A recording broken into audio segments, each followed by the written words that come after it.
Mrs Nurunnahar একজন গৃহিণী। ছেলেবেলায় বেশ মেধাবী ছিলেন। হঠাৎ করে বিয়ে হয়ে যাওয়াতে আর পড়তে পারেননি। অনেক বছর পর আবার তিনি সুযোগ পেয়েছেন বাংলাদেশ উন্মুক্ত বিশ্ববিদ্যালয়ের এসএসসি প্রোগ্রামে ভর্তি হতে। এসএসসি প্রোগ্রামের ইংরেজি বই সম্পর্কে তার মতামত হলো, আসলে নিজে নিজে ইংরেজি পড়াটা বেশ কঠিন। অনেকদিন চর্চা না থাকাতে অভ্যাস গড়ে তুলতে বেশ কষ্ট হচ্ছে। তবে যেটা জানা সবচেয়ে বেশি জরুরি, কিভাবে আমরা ইংরেজি বইটি পড়লে উপকৃত হব।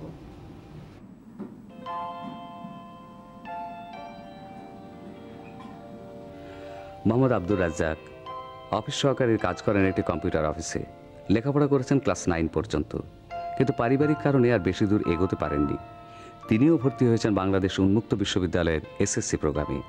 এসএসসি প্রোগ্রামের ইংরেজি পাঠ্য বই সম্পর্কে তিনি বলেন, ইংরেজি একটি বিদেশি কঠিন ভাষা। ছোট কালে ভাষা পড়তে বেশ ভয় পেতাম, এখনো ঠিক তাই। এখানে আমরা সরাসরি শিক্ষকের মাধ্যমে ইংরেজি শিক্ষার কোনো সুযোগ পাচ্ছি না। এখন কিভাবে আমরা সহজ উপায়ে ইংরেজি শিখতে পারবো?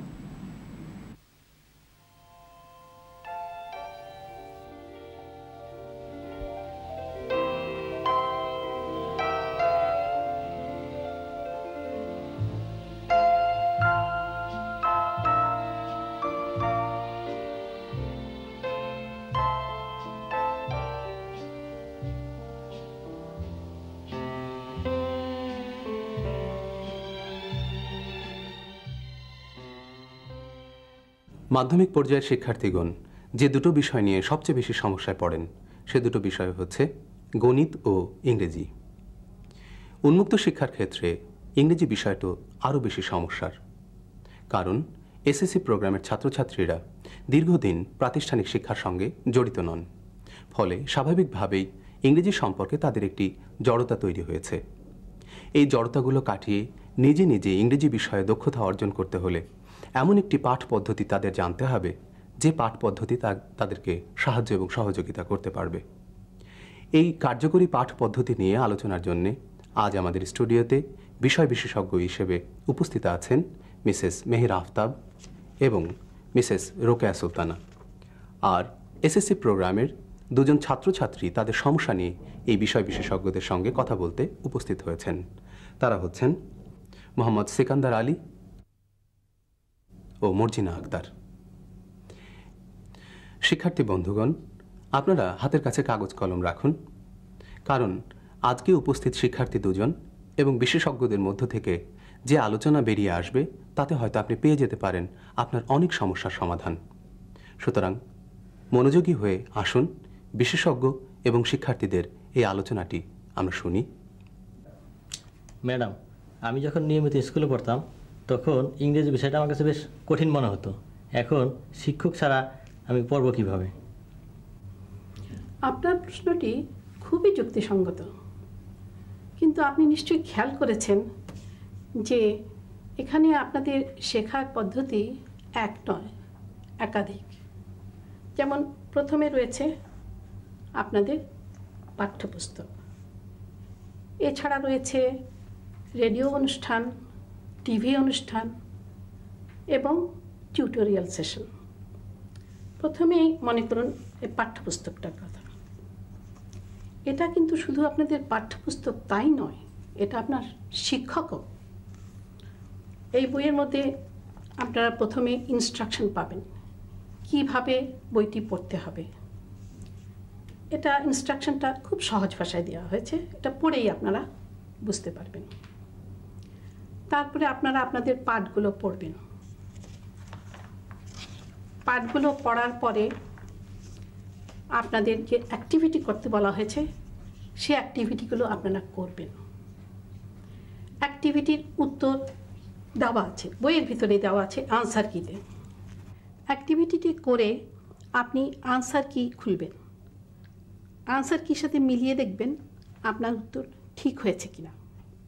ধরেন প্রথমে যদি আপনার ভুল হয়, হতাশ হবেন না, ভুল হতেই পারে।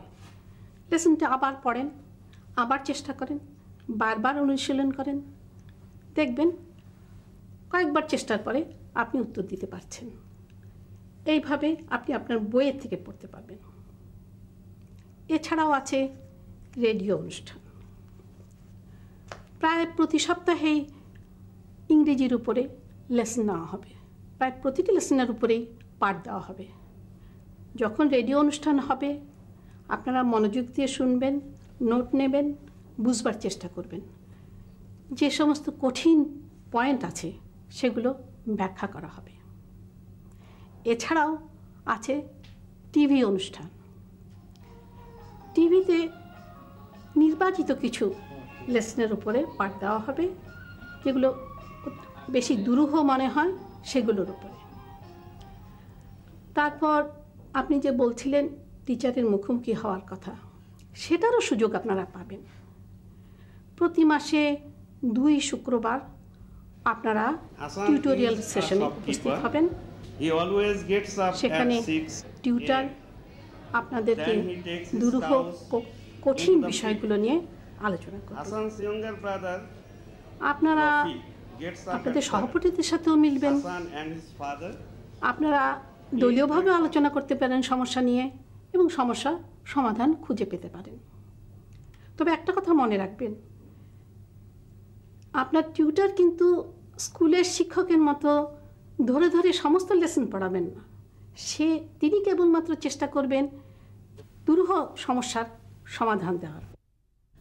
আপা, আপনার এই পয়েন্টের সাথে আমি একটু অ্যাড করতে চাই। এই মাত্র যে আপনারা শুনলেন, টিউটার আপনাদের দুরূহ ব্যাপারগুলো বুঝিয়ে দেবেন। আসলে ব্যাপারটা এই যে ট্রেডিশনাল সিস্টেমে যেভাবে টিউটার বা ক্লাসরুম টিচার লেকচার দেন, এই ডিস্টেন্স লার্নিং মোডে এই ধরনের লেকচারিং নেই। ক্লাসরুমে যেটা হবে, টিউটোরিয়াল সেশনে যেটা হবে, সেটা হচ্ছে টিউটার, আপনারা স্টুডেন্টস প্রশ্ন করবেন, টিউটার এবং অন্যান্য স্টুডেন্টস সবাই মিলে সেটার উত্তর খুঁজে বের করবেন আলোচনার মাধ্যমে। কাজেই এখানে ছাত্র শিক্ষক উভয়ই খুব সক্রিয় ভূমিকা পালন করবেন। ঠিক আছে? কিন্তু ম্যাডাম, শিক্ষক যদি সমস্যাগুলি আমাদেরকে ধরিয়ে না দেয়, তাহলে আমরা সমস্যাগুলো কিভাবে ধরতে পারি? হ্যাঁ, আসলে তো এটা একটা সমস্যা। শিক্ষক যদি আপনার সমস্যা ধরিয়ে না দেন, তাহলে আপনি কি করে ধরবেন, তাই তো? কিন্তু আসলে এটা সমস্যা নয়। আপনাকে কিছু কাজ করতে হবে আগে। প্রথমেই জানেন যে এই উন্মুক্ত শিক্ষা ব্যবস্থায় আপনি কিন্তু নিজের পড়াশোনার দায়িত্ব নিজেই নিচ্ছেন। আপনার সাথে কিন্তু 24 ঘন্টা কোনো টিউটর নেই পাশে। তো আপনাকে কি করতে হবে, এই যে বইটা আছে আপনার ইংলিশ 1, মনে করেন ইংলিশ এই বইটা খুব ভালোভাবে পড়তে হবে। কতটুকু পড়বেন? পুরো বইটাই কি একবারে পড়ে ফেলবেন সবটুকু? এটা কি আমরা এক্সপেক্ট করছি? না, তা না। আপনি যখন টিউটোরিয়াল সেশনে যাবেন, তখন টিউটর আপনাকে বলে দেবেন যে আগামী সেশনে আমরা অমুক লেসনটা নিয়ে আলোচনা করব। তো আপনি তো আগে থেকেই জানলেন কি আলোচনা হবে। সেই হিসেবে সেই লেসনটা আপনি বাড়িতে গিয়ে খুব ভালোভাবে পড়বেন। এবং যখন পড়বেন, তখন পড়ার সাথে সাথে আপনাকে কিন্তু নোট নিতে হবে। Note taking is very important. Note নেবেন কীরকম? যে বইটি পড়বেন, যেখানে দেখবেন কঠিন শব্দ রয়েছে বা কঠিন কোনো এক্সপ্রেশনস অথবা কোনো ইনস্ট্রাকশনস আপনার কাছে খুব ক্লিয়ার মনে হচ্ছে না, এগুলো সব কিন্তু আপনি একটা নোট বইয়ে লিখে নেবেন। পেজ নাম্বার দেবেন যে আমি অমুক পৃষ্ঠার এই জায়গাটা ক্লিয়ার না। এছাড়াও আপনি হয়তো বা বইয়ে, অনেকে অবশ্যই বইয়েই কিন্তু লিখেন, বইয়েই দাগ দেন, তো তাও করতে পারেন। তারপরে সেই প্রবলেমসগুলো, সেই সমস্যাগুলো নিয়ে আপনি আপনার টিউটোরিয়াল সেশনে যাবেন। সেখানে টিউটরকে খোলাখুলিভাবে প্রশ্ন করবেন, জিজ্ঞেস করবেন, আপনার যে সমস্যা সেটা রেজ করবেন ক্লাসে, তাই নিয়ে টিউটর এবং অন্যান্য স্টুডেন্টস আলোচনা করবেন। এক্ষেত্রে একটু বলে রাখি যে কোয়েশ্চেন্স যখন আপনি রেজ করছেন, ইংরেজি ক্লাসে চেষ্টা করবেন ইংরেজিতে প্রশ্ন করতে। এতে করে কিন্তু আপনাদের লাভ হবে, স্পিকিং স্কিলটাও ডেভেলপ করবে। আমরা তো বলেছি ইংরেজি শেখাচ্ছি আমরা ভাষা হিসেবে, এবং 4টা স্কিলস শেখাচ্ছি এখানে, listening, speaking, reading and writing. এই 4টা স্কিলস আমরা কিন্তু ল্যাঙ্গুয়েজ হিসেবে ইংলিশ বইয়ে শেখাচ্ছি, এটারই উপর আমাদের জোর, গুরুত্ব। কাজে স্পিকিং স্কিলটাকে যদি ডেভেলপ করতে হয় তাহলে অবশ্যই আপনাকে ইংলিশে কথা বলতে হবে, প্রশ্ন করতে হবে, এবং টিউটরও চেষ্টা করবেন আপনাদেরকে ইংরেজিতেই জবাব দিতে। তো এইটা হলে আপনাদের জন্য কোয়েশ্চেন আনসার সেশনটা খুব ইফেক্টিভ হবে বলে আমি মনে করি। ম্যাডাম, কেন আমরা এই নোট নেব? কেন এই নোট নেবেন? নোট নেওয়াটা খুবই লাভজনক একটা ব্যাপার ছাত্রদের জন্য। এই জন্যে যে আপনি যদি নোট নেন তাহলে দেখবেন যে আপনার বিষয়ে যেটা, যে লেসনটা আপনি পাচ্ছেন, এবং লেসন পাচ্ছেন বিভিন্ন মাধ্যমে, যেমন আপনি বই পড়ে আপনার বইয়ের থেকে কিছু ইনফরমেশন পাচ্ছেন, রেডিও প্রোগ্রাম থেকে পাচ্ছেন, টিভি থেকে পাচ্ছেন, টিভি প্রোগ্রামস থেকে, এবং টিউটোরিয়াল সেশনে আপনার সমস্যাগুলো নিয়ে আলোচনা হচ্ছে। কাজে আপনার যেই লেসন সেটার জন্য ইনফরমেশন আপনি কিন্তু এই 4টা মাধ্যমেই পাচ্ছেন। এগুলোকে একসাথে করতে হবে তো, কারণ প্রত্যেকটা ইনফরমেশন আপনার জন্য খুব গুরুত্বপূর্ণ, ভেরি ইম্পর্ট্যান্ট। সেই জন্যই এগুলো সবকে আপনি একসাথে নোট আকারে লিখবেন, নোট নেবেন, এবং এটা অ্যাকচুয়ালি একটা রেকর্ড আপনার জন্য, রেকর্ড হিসেবে থাকছে। এই রেকর্ডটা পরবর্তীতে আপনাদের কাজে লাগবে। কোথায়? পরীক্ষা যখন দেবেন, পরীক্ষার উত্তর লেখার জন্য কাজে আসবে এই নোট। তারপর অ্যাসাইনমেন্ট করতে হবে আপনাদেরকে, সেই অ্যাসাইনমেন্টেও এই নোট আপনাদের কাজ দেবে। সেই জন্যে ডিস্টেন্স লার্নিং মোডে note taking is very important. কিন্তু ম্যাডাম, কিভাবে এই সমস্ত প্রশ্নের নোট আমরা তৈরি করব? বিভিন্নভাবে নোট নেওয়া যেতে পারে। যেমন মনে করুন, মূল পয়েন্টসগুলো লিখে ধারাবাহিকভাবে সাজিয়ে নাম্বার দিতে পারেন সেগুলো, এবং নাম্বার দেওয়ার সিস্টেম একটু দেখাচ্ছি। নিউমেরিক্যাল ফিগার্স 1, 2, 3, 4 এভাবে আপনি নাম্বার দিতে পারেন প্রতিটি পয়েন্টে, অথবা এমনি কালো ডটস ইউজ করতে পারেন, কিংবা এই যে ড্যাশ, এই ধরনের প্রতিটা ড্যাশে নতুন নতুন পয়েন্ট আসবে, এভাবে নাম্বার দেওয়া যেতে পারে। এছাড়াও নোট করতে পারেন আপনি বিষয়বস্তুর জেস্টটা যদি নিয়ে নেন, জেস্টটাকে লিখে নিলে সেটাও একটা নোট হয় একভাবে। আর ফ্লো চার্ট ইউজ করতে পারেন, এখানে যেভাবে দেখানো হচ্ছে হাসানস ডেইলি রুটিন, এটা আপনাদের লেসন 1, ইউনিট 1, লেসন 1, পেজ 2 থেকে নেওয়া হয়েছে। যেমন হাসান ওয়েকস আপ অ্যাট 6, তারপরের পয়েন্টে he takes his cows to the field, takes breakfast with his father, goes to shop by bicycle. এই ধরনের ফ্লো চার্ট আকারেও নোট নিতে পারেন। এবং ফাইনালি আমি বলবো ডায়াগ্রামস ইউজ করতে পারেন, ডায়াগ্রামসেও নোট নেওয়া যায়। ম্যাডাম, এই নোটগুলি আমরা রাখবো কিভাবে? নোট রাখার জন্যে নোটবুক ব্যবহার করতে পারেন। এছাড়াও সাদা কাগজে নোট নিয়ে সেটা ফাইলে সংরক্ষণ করতে পারেন। অনেকে আবার বইয়েও নোট নেন। এখন আপনার যেটা ইচ্ছা আপনি সেভাবেই নোট নিতে পারেন। ম্যাডাম, আমাদের কি কোনো প্রশ্নের উত্তর মুখস্থ করতে হবে? না, প্রশ্নের উত্তর আপনাকে মুখস্থ করতে হবে না। এর চেয়ে অনেক বেশি জরুরি প্রশ্নটা বোঝা।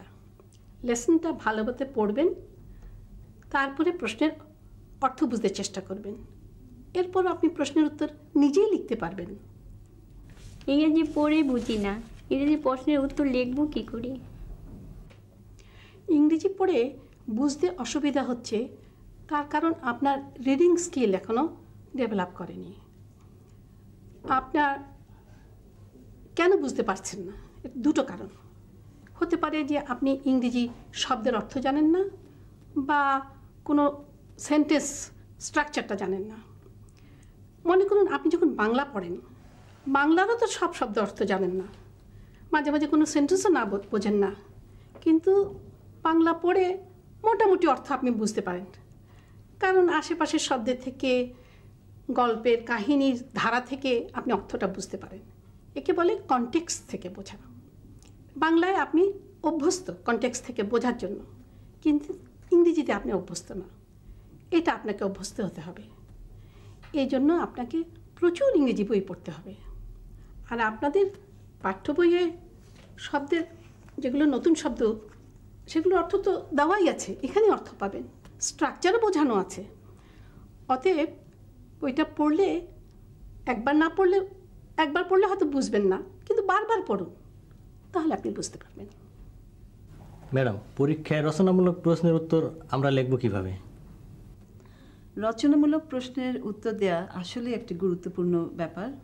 এটার জন্য আপনার রাইটিং স্কিল ডেভেলপ করতে হবে। প্রথমে প্রশ্নটি নেবেন, ভালো করে পড়বেন এবং এখানে কি চাওয়া হয়েছে সেটা বুঝবার চেষ্টা করবেন। প্রয়োজনে কিওয়ার্ডস বা মূল শব্দগুলো আন্ডারলাইন করবেন এবং এই শব্দগুলোর মধ্যে যে সম্পর্ক রয়েছে সেটা বোঝার চেষ্টা করবেন। এরপরও যদি আপনার প্রশ্ন ক্লিয়ার না হয় তাহলে টিউটরকে জিজ্ঞেস করতে পারেন। তারপর উত্তর লেখার ক্ষেত্রে আপনি দেখবেন যে কি চাওয়া হয়েছে প্রশ্নে, সেই তথ্যগুলো বইয়ের মধ্যে খুঁজে সেগুলোকে সাজিয়ে নিজের ভাষায় লিখবেন। আর রচনামূলক প্রশ্নের উত্তর দেবার ক্ষেত্রে 3টি পয়েন্ট বা উত্তরটি 3টি অংশের দিকে বিশেষ খেয়াল রাখতে হবে। সেটা হচ্ছে প্রথমে ভূমিকা বা ইন্ট্রোডাকশন, যেখানে আপনি একটা দিক নির্দেশনা দেবেন যে আপনার উত্তরে কি আসছে। তারপরে মূল আলোচনা, সেখানে আপনি বিস্তারিত আলোচনা করবেন উত্তরটি, এবং উপসংহার বা কনক্লুশনে এসে আপনার শেষ বক্তব্যটুকু ওখানে দেবেন। আপনার পুরো আলোচনাটাকে সংক্ষেপে ওখানে নিয়ে আসবেন। এভাবেই রচনামূলক প্রশ্নের উত্তর দিলে আমার মনে হয় আপনারা ভালোই করবেন। ম্যাডাম, ইংরেজি বিষয়ের জন্য আমাদের কি কোনো প্রাইভেট পড়তে হবে? আমরা বলবো না, আপনার প্রাইভেট টিউটরের সাহায্য নেওয়ার দরকার হবে না। কোনো সমস্যা হলে টিউটোরিয়াল সেশনে টিউটরকে জিজ্ঞেস করবেন। যদি এমন হয় তিনি সমাধান দিতে পারলেন না, তাহলে আপনি ওপেন ইউনিভার্সিটির ওপেন স্কুলে চিঠি দেবেন, সমস্যার সমাধান পাবেন। তবে একটা কথা বলে রাখি, এখানে কিন্তু আপনারা নিজেরাই নিজেদের শিক্ষক। আপনাদের অর্গানাইজড হতে হবে। আপনার পাঠের সময় কোনটা এবং আপনার কাজের সময় কোনটা নিজে ভাগ করে নেবেন। পাঠের সময়ের জন্য নিজে রুটিন করে নেবেন। বিভিন্ন সাবজেক্ট কখন কোন দিন কোনটা পড়বেন সেটা ঠিক করে নেবেন, সেইভাবে পড়বেন। রেডিওতে যে অনুষ্ঠান হবে সেটা শুনবেন, টিভি অনুষ্ঠান শুনবেন, টিউটোরিয়াল সেশনে যাবেন। এইভাবে যদি আপনি রুটিন মাফিক কাজ করেন তাহলে আপনার একটা পাঠাভ্যাস করে উঠবে। এই পাঠাভ্যাস যদি বজায় রাখতে পারেন নিশ্চয়ই আপনারা ভালো করতে পারবেন। আশা করি আপনারা এইভাবেই নিজেরাই নিজেদের শিক্ষক হিসেবে কাজ করে আপনাদের পড়াশোনা চালিয়ে যেতে পারবেন। আপনারা এতক্ষণ দুজন শিক্ষার্থী এবং বিশেষজ্ঞদের যে আলোচনা শুনলেন, সে আলোচনা থেকে আশা করছি আপনাদের অনেক সমস্যার সমাধান আপনারা পেয়ে গেছেন। আজ এ পর্যন্তই। আগামী অনুষ্ঠান দেখবার আমন্ত্রণ রইল। আপনাদের সবাইকে অসংখ্য ধন্যবাদ।